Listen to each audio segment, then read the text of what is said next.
En la última exposición del primer mandamiento, revisamos lo que requiere el primer mandamiento. ¿Qué es lo que se requiere aquí? El día de hoy vamos a meditar en lo que prohíbe el primer mandamiento. Y como en el caso del sermón anterior, en donde esto es solo una pequeña exposición de todo su contenido, así también ahora no lograremos ver todo lo que implica el primer mandamiento. Esa será tarea de ustedes, meditarlo, reflexionarlo en sus hogares. Porque, hermanos, el mandamiento no solo requiere algo muy amplio. ¿Se acuerdan que leímos la pregunta 104 del Catecismo Mayor de Westminster? En donde se mencionan al menos 30 cosas que requiere el primer mandamiento. Sino que también en cuanto a lo que prohíbe, el mandamiento es muy amplio.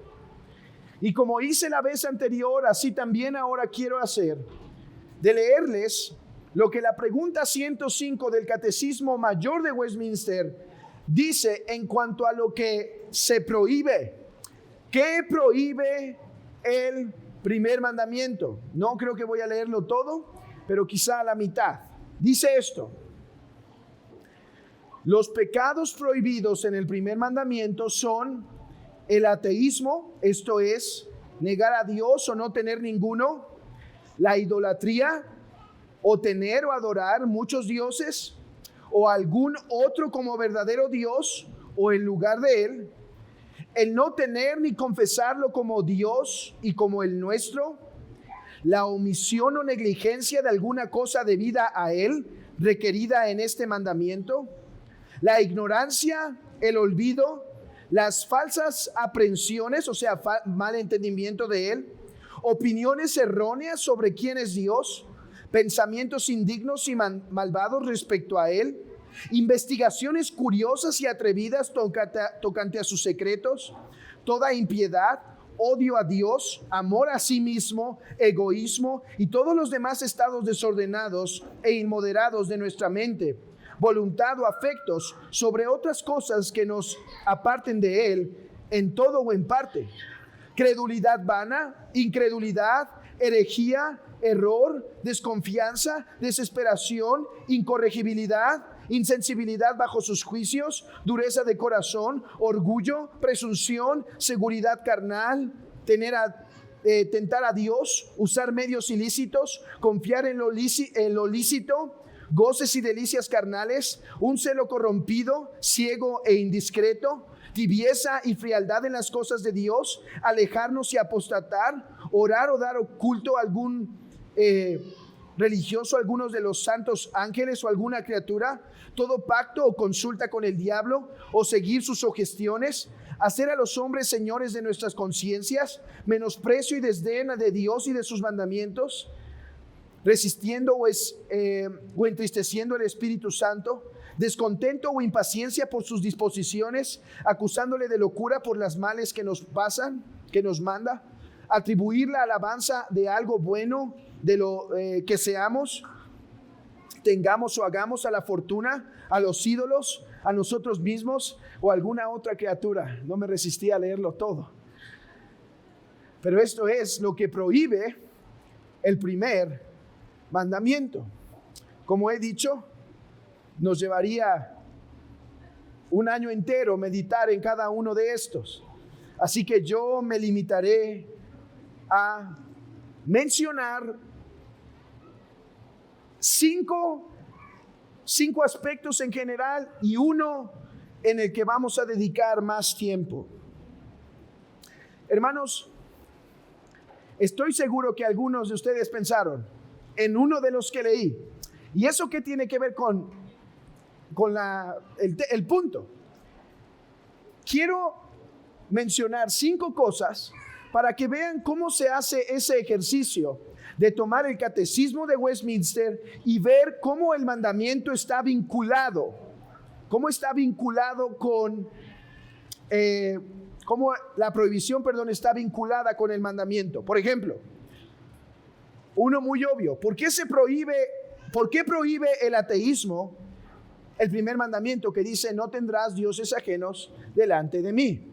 Bueno, porque si Dios es, entonces Él debe ser adorado.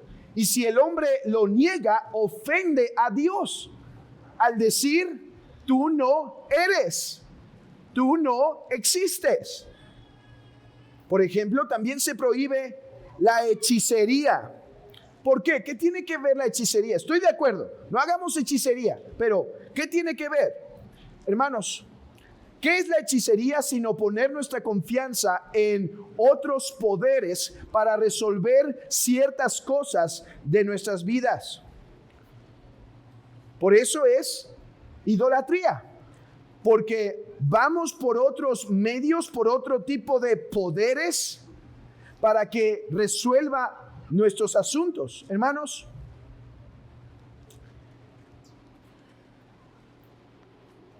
hay poderes demoníacos y seríamos necios si negamos tal cosa. Yo sé, ahí afuera hay mucho charlatán, mucho impostor, ¿no? Pero hay hombres que realmente hacen hechicería. Déjenme platicar esto. No viene en mis notas, así que esos son 2 o 3 minutos más agregados, pero creo que vale la pena.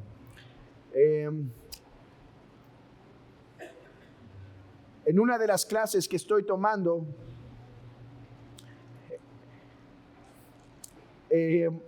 uno de mis compañeros,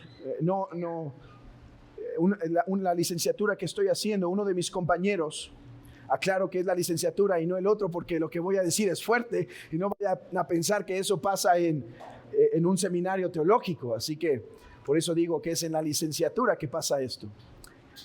Y uno de mis compañeros, muy serio, es un hombre muy serio, ya tiene 60 años, está estudiando realmente esta segunda carrera ya como un tipo de realización personal y ha mencionado cosas muy serias respecto a cosas que él practicaba en el pasado de brujería.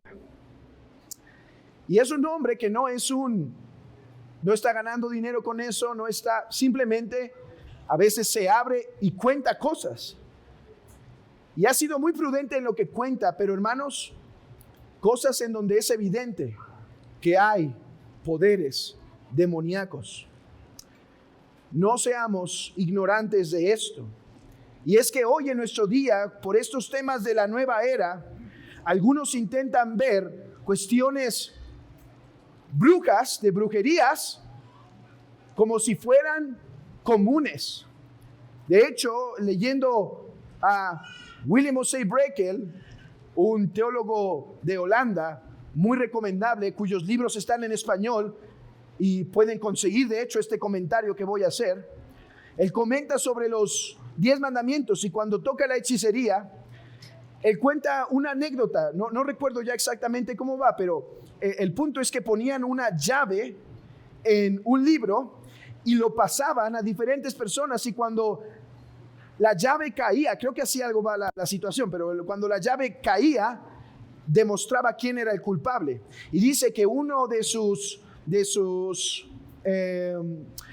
feligreses fue a contárselo muy alentado, muy animado.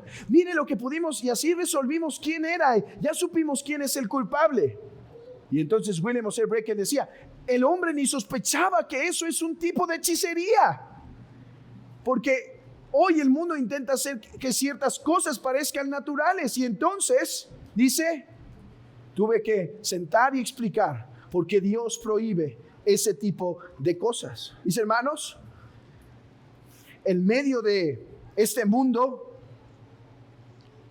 hay cosas que podemos usar porque Dios ha creado, y hay cosas que debemos entender bien cómo se deben usar o si no se deben usar para el beneficio, para guardar este mandamiento. Dios prohíbe la hechicería, que es confiar en poderes externos. De hecho, esto tiene una aplicación no solo para tener ese cuidado, sino incluso para la medicina. Yo soy un promotor no un promotor, ¿verdad? Pero yo creo que es legítimo y lícito tomar medicina. No sé si alguien se sorprenda de eso, pero en verdad hay cristianos que piensan que es pecado tomar medicina. Yo creo que una persona que sufre en ocasiones depresión y es algo patológico, constante, debe orar, pero también debe atenderse médicamente. Alguien que tiene problemas psiquiátricos o desbalances psiquiátricos debe orar y debe atenderse psiquiátricamente. Ahora, la cosa es esta.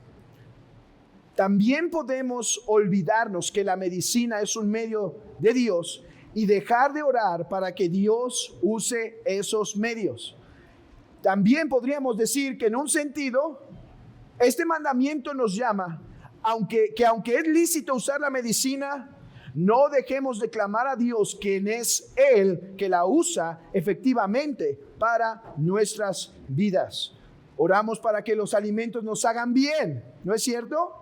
Porque si el Señor quiere, los alimentos no nos nutrirían. Oramos para recuperar ese sueño, porque Él es el que da el sueño. También oremos para que cualquier razón por la que tengamos que estar tomando algún medicamento, nuestra confianza esté en Dios y no en la nueva dosis que me han ajustado. Además, se prohíben ritos supersticiosos. ¿Por qué? Lo mismo. Porque es poner nuestra confianza en cosas en donde Dios no decide dar su gracia.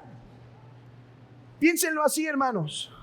Ahí está el hombre confiando que si trae esa tarjetita en su cartera, va a ser librado de un accidente. Va a ser librado de un accidente o algo peor. Eso es superstición. ¿Y por qué es pecaminoso eso? Porque en lugar de estar confiando en Dios, está poniendo su confianza en esas cosas externas. La herejía. Esto está más difícil, ¿no? ¿Por qué la herejía es un pecado de idolatría o es una forma de adorar a otros dioses fuera de Dios? Bueno, hermanos, porque la herejía siempre nos guía al error. Y no bastan las buenas intenciones cuando de Dios se trata. Algunos piensan que no importa que estés mal, lo importante es que tengas la intención de adorar a Dios. No es suficiente, porque puedes estar adorando al Dios de tu imaginación. Es necesario adorar al Dios que se ha revelado, que es el único verdadero. Y así podríamos ir por cada uno de estos comentarios de Westminster y ver cómo todo esto se prohíbe. Por ejemplo, el amor propio. Por ejemplo, el egoísmo. Por ejemplo, los celos y la envidia.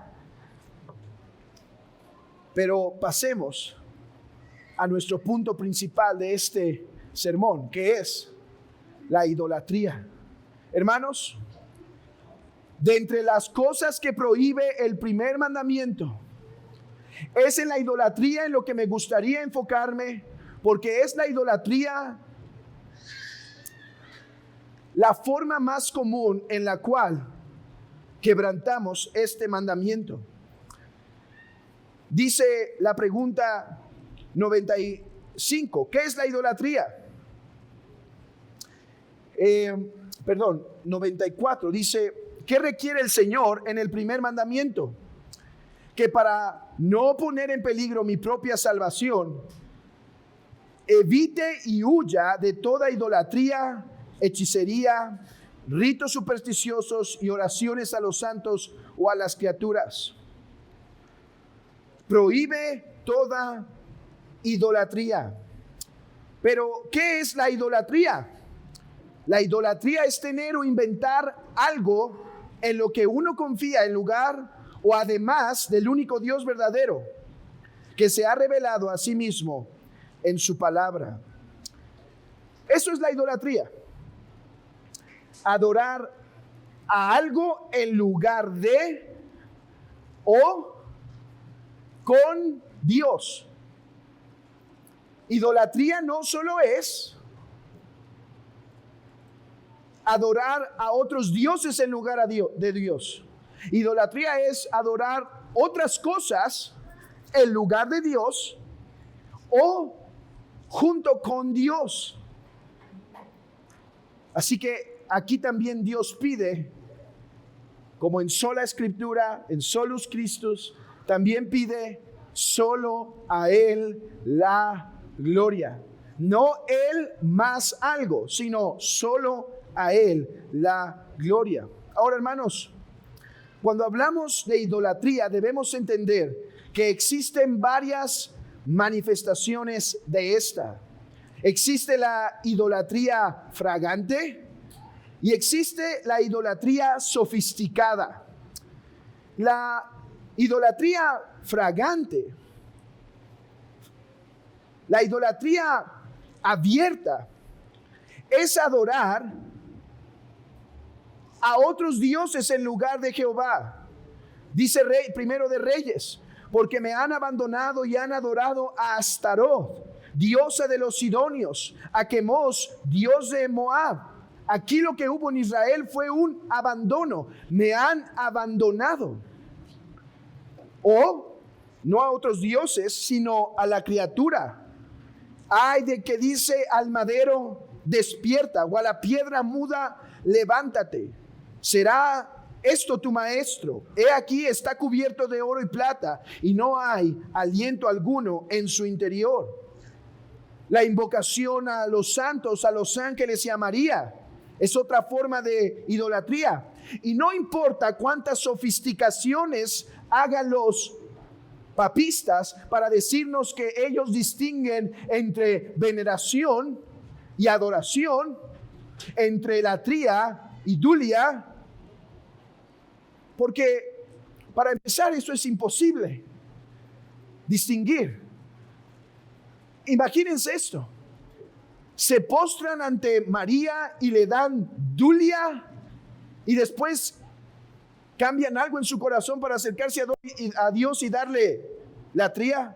¿Cuándo ocurre ese cambio? Eso es mero cambio de palabras, pero nunca es un cambio real. Eso es algo artificial y la Biblia prohíbe también eso. Prohíbe invocación a los santos, porque solo Dios es nuestro ayudador. Prohíbe adoración a los ángeles, porque ellos son meras criaturas. Y prohíbe la adoración, o se prohíbe la adoración a toda criatura, incluyendo a María, porque aunque ella bendita, como dice la palabra, bendita entre las mujeres y bendito fue también su fruto, no obstante fue una que pecó contra el Dios verdadero, que necesitó Salvador y que ella descansó en la obra de Cristo para su salvación, en su Hijo, ella confió para su salvación y ahora ella goza de la eternidad con Dios por los méritos de su Salvador, su Cristo. Ahora,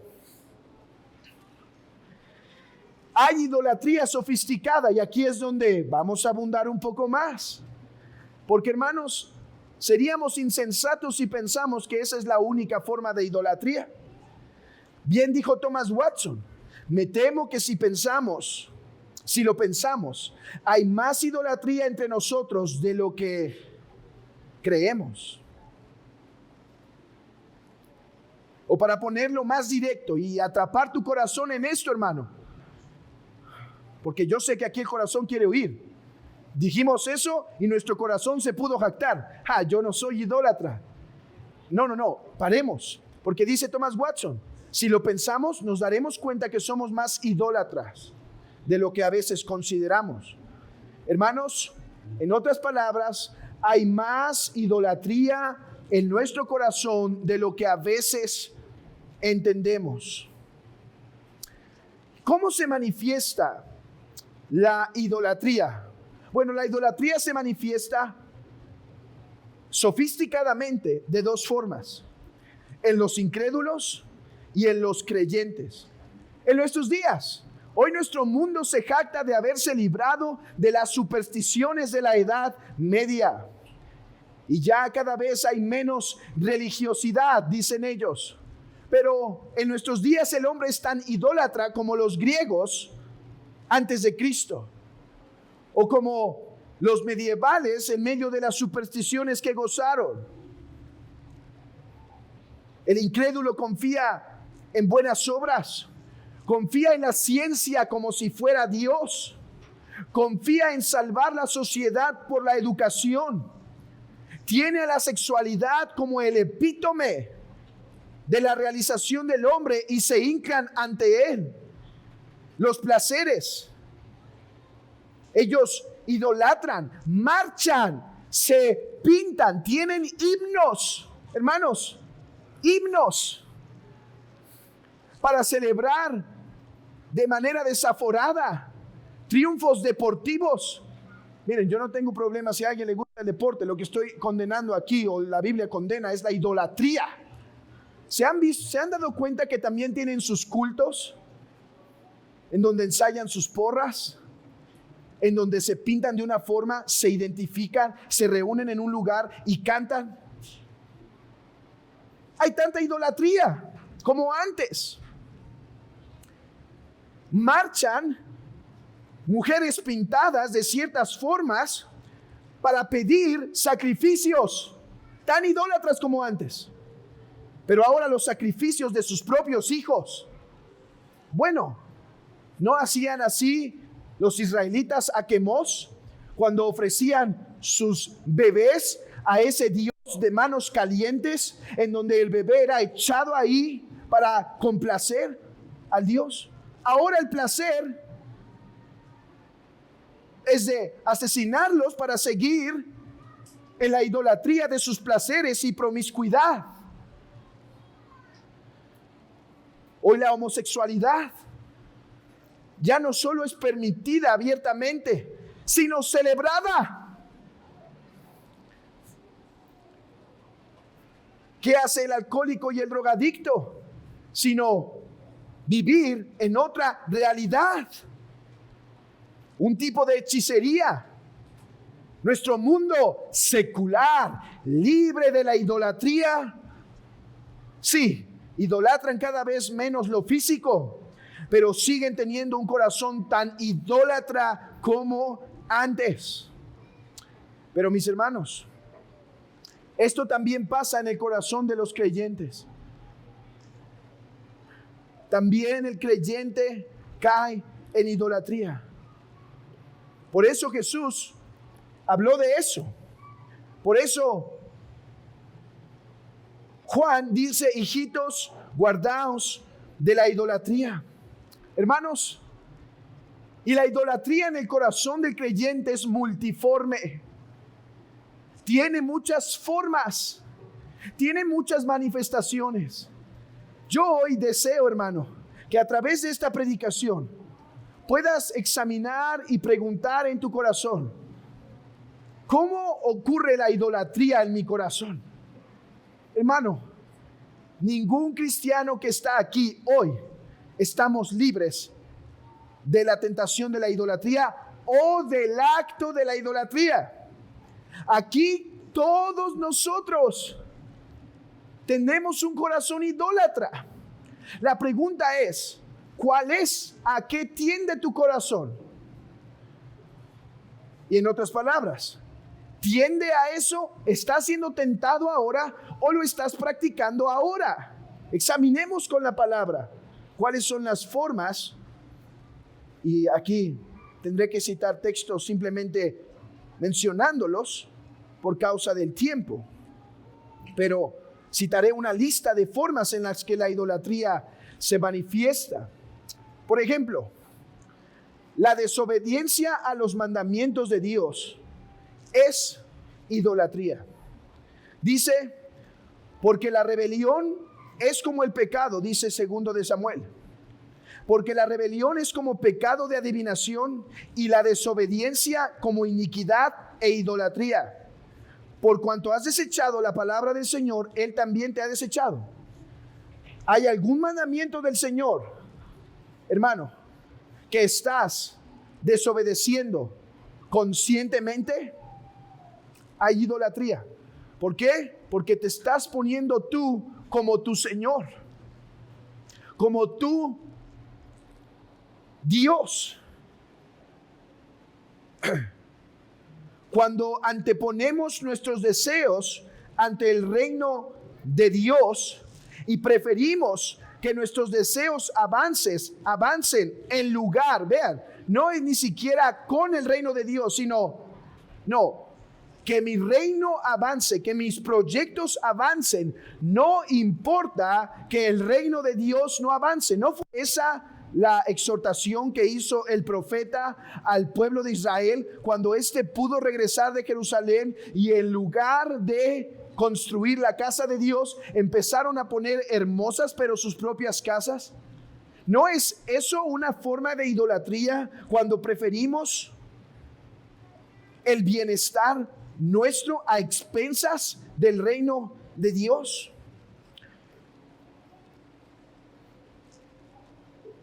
Y oramos entonces no que tu reino venga, sino que mi reino venga. Cuando caemos en legalismo y buscamos la paz de Dios por las buenas obras, hermanos, no sé si ustedes notaron, pero una de las cosas que prohíbe el primer mandamiento según el Catecismo de Westminster es poner nuestra conciencia a dominio de otros. Cuando el hombre se somete a los mandamientos de otros hombres por temor, por agradarlo, es idólatra porque prefiere agradar al hombre antes que a Dios. Y entonces el texto de Hechos ya no dice es preferible agradar a Dios antes que a los hombres, sino dice es preferible agradar a los hombres antes que Dios. El legalismo, por eso debemos luchar contra él. Es una forma de idolatría porque hace los dichos de los hombres la ley de Dios. Dios nos guarde en la iglesia de eso. Seamos santos, guardemos la santidad, reprendamos la santidad, reprendamos el pecado. Si hay mentira, reprendámosla. Si hay adulterio, reprendámosla. Si hay sensualidad, reprendámosla. Si hay desobediencia a los mandamientos de Dios, reprendamos. Pero en aquellas cosas que sobresalen a eso, no impongamos nuestros mandamientos sobre ello.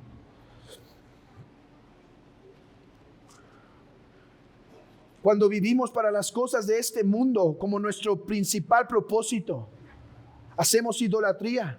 Pues olvidamos la palabra que dice que no os hagáis tesoros en la tierra donde la polilla y el orín corrompen y ladrones minan y hurtan, sino haceos tesoros en los cielos. Hermanos, vivir para los tesoros de esta tierra como nuestro propósito principal es manifestar incredulidad y quebrantar este mandamiento, es olvidar que tenemos un Dios eterno que da bendiciones espirituales. Cuando los placeres de la vida nos dominan, cuando placeres, no me refiero a ilícitos, sino incluso lícitos, nos sujetan. Incluso la glotonería es un tipo de idolatría. Incluso el exceso de sueño es un tipo de idolatría. Porque empezamos a adorar a lo que el cuerpo pide en lugar de someterlo a los mandamientos del Señor. Cuando sacrificamos más para Dios, cuando no sacrificamos para Dios y se nos hace demasiado ofrecerle un poco más de nuestra fuerza, más de nuestro tiempo, más de nuestros recursos, es idolatría. Hermanos, ¿quién consideró que era excesivo derramar el frasco de alabastro en los pies de Jesús? ¿No era Judas el que idolatraba el dinero? Cuando nos cuesta sacrificar para Dios un poco más de algo que Él nos pide y nos da, idolatramos aquello que sostenemos. Cuando adoramos a Dios como Él no manda, sino bajo nuestros inventos, pecamos. Si cedemos a las demandas de los hombres, y si tememos compartir el evangelio y nuestras creencias religiosas por temor al rechazo, cometemos idolatría, porque ponemos al hombre en un pedestal antes que a Dios. Cuando incumplimos nuestras responsabilidades como cristianos por satisfacer cualquier otra cosa para con Dios, cometemos idolatría, pues no amamos más bien aquello que Dios desea que amemos. Hermano, ¿qué cosas pueden ser nuestros ídolos? Deseos buenos incluso pueden ser idolatría. Planes a futuro, no solo deseos, si simplemente yo desearía esto, sino planes, haré esto y lo otro. Relaciones, dinero, posesiones, propiedades, alimentos, prestigio, estabilidad, comodidad, ministerios, títulos,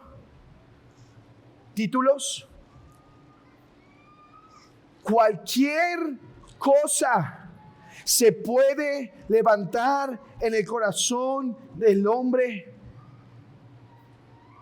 Hermanos,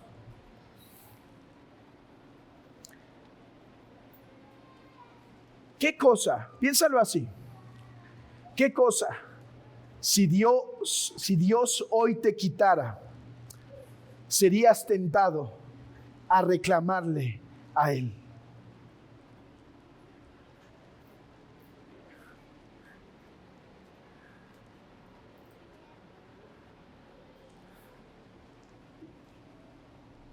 Cuando pensé en esto, me di cuenta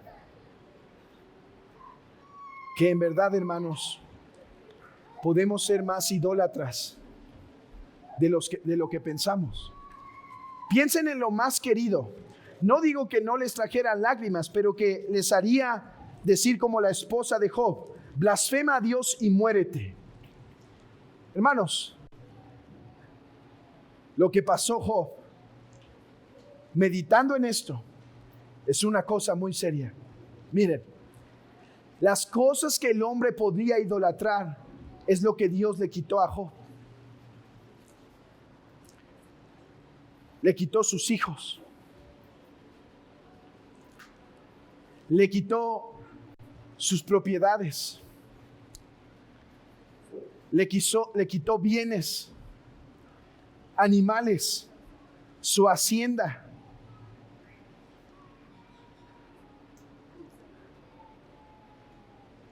Hermanos, pensando ahora, no sé por qué no le quitó a su esposa, ¿verdad? Quizá no la idolatraba. En eso estaba guardando bien el mandamiento.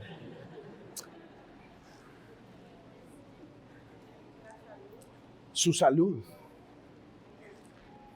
Mis hermanos, ¿qué cosa podría tentarnos a decir: maldice a Dios y muérete? Hermanos, yo sé que decimos, o podríamos decir, no, nada, yo sería como Job. No, hermanos, medita. ¿Qué podría hacerte tentar? Bueno, cualquier cosa que sea tu respuesta, ese puede ser el ídolo de tu corazón, al cual debes prestar atención, al cual debes vigilar. Porque como leímos en Josué semanas atrás, escogeos hoy a quién servir, si a Jehová o a los dioses de vuestros padres. Y si a Jehová, es solamente a Él, es tus afectos a Él, es tu tiempo y tu vida para Él, es tus emociones para Él, es tu deleite para Él. Huyamos de la idolatría. Huyamos de la idolatría. ¿Y cómo? ¿Cómo poder huir de la idolatría? Déjenme terminar dando 5 principios para huir de la idolatría.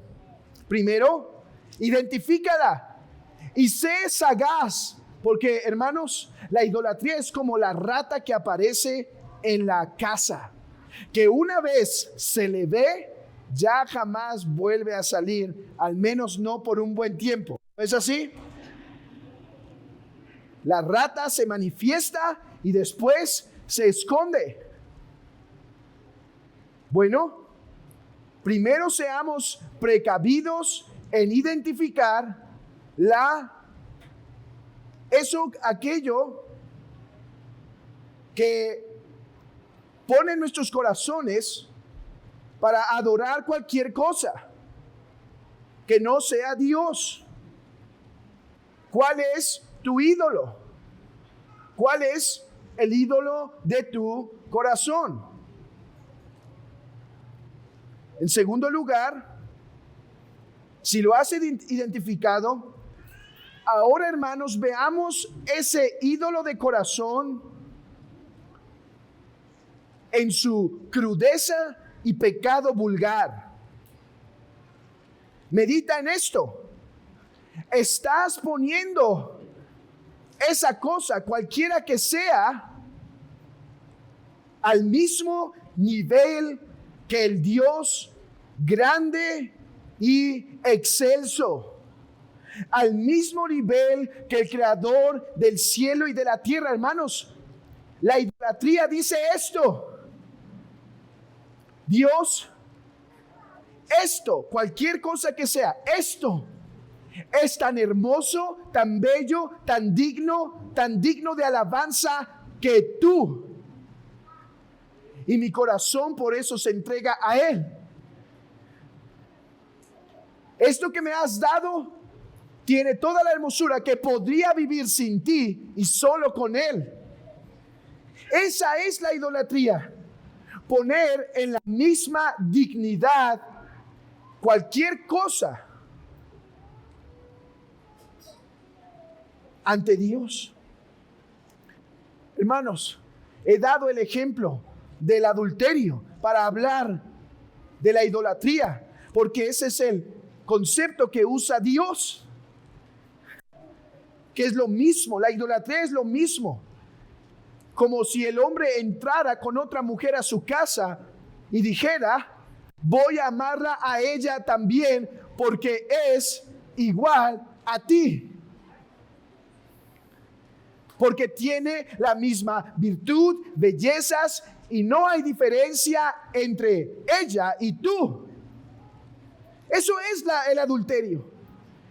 Eso es también la idolatría. Adulterar espiritualmente, diciendo: esto que me has dado, esta bendición, la he convertido en mi Dios. Hermano, ponle el nombre que quieras. Deseos, planes, futuro, relaciones, dinero, posesiones, propiedades, comida, prestigio, estabilidad, comodidad, ministerio, título, salud. Es decir, esto me satisface tanto como tú. Tercero, recuerda el carácter de Dios. O celo con celo de Dios, dice el apóstol Pablo. O celo con celo santo, celo de Dios. Dios no permitirá que su gloria sea compartida. Creemos a una mujer que permite que su esposo adultere, la creemos insensata. ¿No es así? Por la humillación que se permite pasar. Pero ¿creeremos que Dios participará de esa insensatez? Como si no fuera nada que estemos dando nuestros afectos a cualquier otra cosa que no sea Él. Me refiero a los sumos afectos. Él nos manda amar a nuestras esposas, amar a nuestro esposo. Él manda honrar las autoridades. Él manda amar a nuestros hijos. Pero déjenme hacer esta precisión por causas de claridad, usando las palabras de Agustín de Hipona. Pero hay orden en el amor de todas las cosas. Orden de amores. Y nada tiene el lugar prioritario que Dios. ¿Cómo saber si estás dando el lugar prioritario a cualquiera de estas cosas y no a Dios? Ya lo vimos. Si obedeces leyes de otros hombres,